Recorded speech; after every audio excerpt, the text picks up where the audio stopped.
नमस्कार मित्रांनो, आपल्या चॅनलवर तुमचं मनापासून स्वागत आहे. आजच्या व्हिडिओमध्ये आपण पाहणार आहोत एअर इंडिया विमान अपघाताविषयी महत्त्वाची माहिती. ही केवळ राष्ट्रीयच नाही तर आंतरराष्ट्रीय स्तरावरही चर्चित होती. अशा चालू घडामोडींवर आधारित प्रश्न पोलीस भरती परीक्षेत एका मार्कासाठी हमखास विचारला जाऊ शकतात. या अपघाताची तारीख, ठिकाण, संबंधित विमानाचे नाव, प्रवासी संख्या आणि इतर महत्त्वाचे मुद्दे आपण अगदी सोप्या पद्धतीने समजून घेणार आहोत, जे परीक्षेसाठी अत्यंत उपयुक्त ठरतील. म्हणून व्हिडिओ शेवटपर्यंत नक्की पहा, कारण प्रत्येक मुद्दा तुमच्या एका मार्कासाठी महत्त्वाचा ठरू शकतो. चला तर मग सुरुवात करूया. तर मित्रांनो, हे काही महत्त्वाचे पॉईंट्स जे तुमच्या समोर आहेत. फ्लाईट क्रमांक होता AI 171 म्हणजेच एअर इंडिया 171. विमानाचा प्रकार होता बोईंग 787-8 ड्रीमलायनर. मार्ग होता अहमदाबाद ते लंडन. दिनांक 12 जून 2025.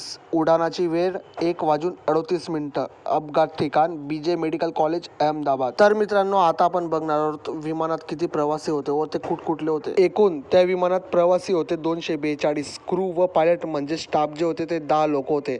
भारताचे नागरिक होते 169 आणि ब्रिटिश नागरिक होते 53. कॅनेडियन नागरिक एक होता, पोर्तुगाल नागरिक एक होता आणि बचावलेला नागरिक एक होता. तो होता विश्वास कुमार रमेश. त्याचा सीट क्रमांक 11A होता. तर मित्रांनो, विमानातील मृतांची संख्या 241 होती. जमिनीवरील मृतांची संख्या 19 होती, जे ते हॉस्पिटलमध्ये डॉक्टर्स होते त्यांचीवाली. एकूण मृत संख्या 260 होती. याच्यामध्ये या विमान अपघातात गुजरातचे माजी मुख्यमंत्री विजय रुपनानी यांचेही निधन झाले. मृतकांच्या कुटुंबियांना टाटा समूहाकडून 1 कोटीची मदत करण्यात आली. तर मित्रांनो, या विमानाचे चालक म्हणजेच कॅप्टन जे होते ते होते सुमित सबरवाल. एअर इंडियाची स्थापना 15 ऑक्टोबर 1932 रोजी करण्यात आली. एअर इंडियाचे संस्थापक जे आहेत ते आहेत JRD टाटा. जुने नाव होते याचे टाटा एअरलाइन्स. तर मित्रांनो, हे होते तुमचे विमान अपघातावरील महत्त्वाचे प्रश्न. तुम्हाला परीक्षेला जर विमान अपघातावर प्रश्न विचारला तर तुम्हाला याच्या बाहेरचे काहीच विचारणार नाही, म्हणून तुमचे हे मुद्दे पाठच पाहिजे. चला तर भेटूया पुढच्या व्हिडिओमध्ये. तोपर्यंत बाय.